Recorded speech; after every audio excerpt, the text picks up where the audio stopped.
Joining me now is Mark Claxton. He's a retired NYPD detective. He's the director of the Black Law Enforcement Alliance. He was with me on Friday night as this video first came out. Mark, thank you for being with us this morning.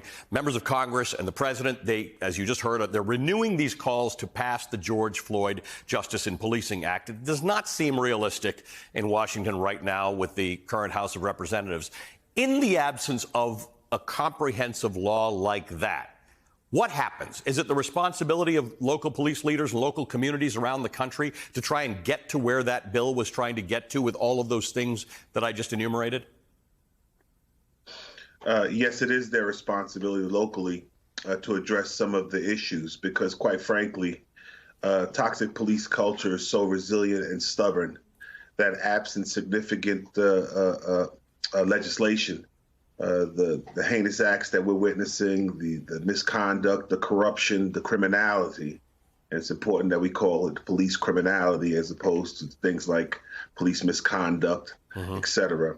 Those things will continue because the culture is so ingrained and it's institutionalized that absent significant legislation, it will continue. And there are local municipalities that are engaging in some lower level form of reform in their agencies, restricting, for example, restricting some of their police agencies from conducting these low level traffic offense stops, which is hugely significant because some of those kind of simple and innocuous interactions too often become fatal.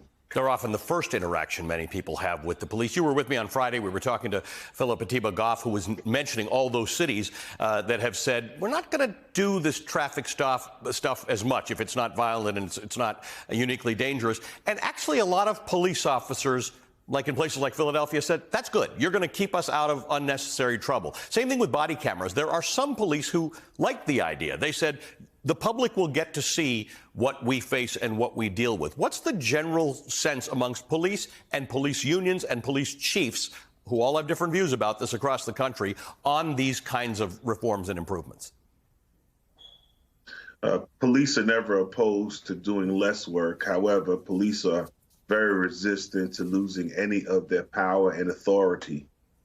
So that is the general mood in the police and law enforcement community, that you don't want to put yourself in a position where you lose any of that power and authority to conduct these wide-ranging stops and interactions oftentimes. And then also you limit these pretext situations. You know, police officers will oftentimes use car stops and pedestrian stops in a way to further their ultimate goals and objectives and to kind of take a look-see to see what else they could find that could implicate a person. So that's a tool that they use in order to conduct a lot of these illegal, unlawful stops. We just heard Antonia saying that the Tyre Nichols case in some parts has caught people's attention, including hers, as somebody who's covered this for a long time, because of the action that was taken by the Memphis Police Department and its police chief, C.J. Davis, in the days after Tyre Nichols' death. This happened under her leadership. I want to talk a little about this, because in Minneapolis, it was the police chief who took the right position. It was the police union leader who took the wrong position. What do we make of how she has conducted herself in Memphis? Yeah, I've said before, and I'll maintain that Chief Davis is a highly respected law enforcement professional. She has significant ties and associations. She's the past president of the National Organization of Black Law Enforcement Executives. She's widely considered to be a more progressive leader. But understand this, that there are certain limitations to even her position because of the tenacity and stubbornness of toxic police culture. It's what Dr. King was referring to when he was saying about incorporating his people into a burning house. She enters into a system and has operated and worked in a system, as I had, in a system that is well entrenched and established to be disrespectful reflexively of human and civil rights of Black and brown people. That's a historic fact, and we can document it all along the way.